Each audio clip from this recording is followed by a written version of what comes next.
Et je choisis là maintenant de pouvoir faire quelques vidéos pour vous donner de l'information sur quelques gestes pour maintenir votre énergie, un haut taux vibratoire, comment gérer des situations d'anxiété ou de stress, comment vous pouvez développer votre imaginaire pour cultiver, garder mobile votre joie.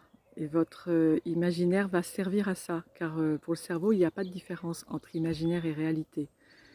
Donc je vais faire toute une série de petites vidéos courtes que vous pourrez distribuer à vos amis de manière à avoir quelques gestes de prévention et quelques gestes surtout de maintien de l'énergie pour anticiper le souci de santé. Voilà, je trouve que ce moment est propice à la introspection intérieure, au fait de rentrer dans notre grotte et de pouvoir faire le point un petit peu sur quel est le sens de notre vie, qu'est-ce qui a été juste jusqu'à aujourd'hui, qu'est-ce qui a besoin d'être modifié. Je sais qu'il y a des amis qui sont en train de faire des grands ménages de printemps dans leur maison. Ben, on peut aussi faire le grand ménage de printemps à l'intérieur de soi. La plupart du temps, on ne s'arrête pas, on est en pleine effervescence à cette période.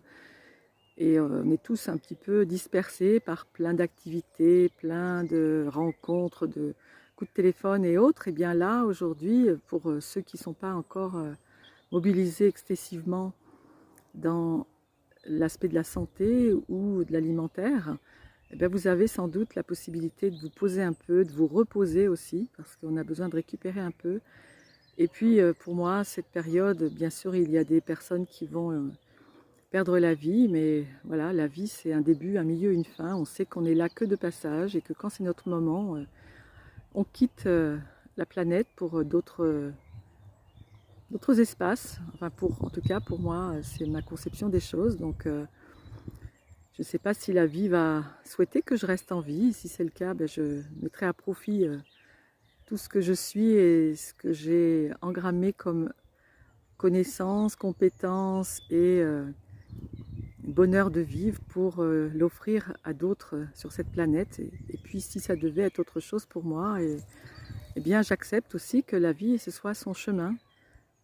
Voilà, on ne peut pas préméditer à l'avance quel sera notre moment. Ça vient quand c'est le moment. Donc peut-être garder un peu de recul par rapport à cela. Et puis pour moi, la mort n'est pas une finalité, n'est pas une fin. C'est un changement d'état. J'aime expliquer aux enfants que lorsque quelqu'un meurt, eh bien, imaginons de l'eau qui s'est figée en gros glaçons.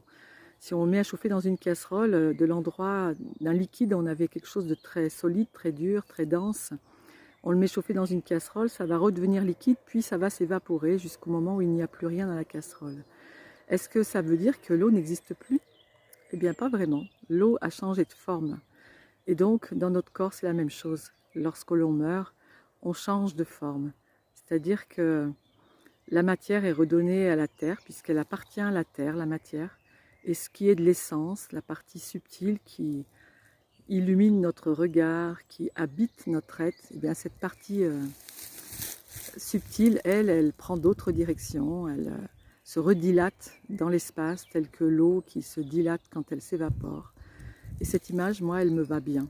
Je trouve qu'elle permet de comprendre un petit peu ce qui se passe dans cette mutation du vivant à la mort, tout comme lorsque une femme se retrouve enceinte, d'éléments microscopiques qui vont se déployer dans son corps. Un espace du vivant va venir s'installer dans cette matière, habiter ce fœtus, puis cet enfant, et puis un beau jour, cet enfant va naître. Il va être autonome dans sa propre matière et va pouvoir commencer à faire son propre parcours. Voilà, donc je prendrai du temps pour vous réexpliquer un peu tout ça. Et puis pour l'instant, je vous dis à bientôt. Au revoir.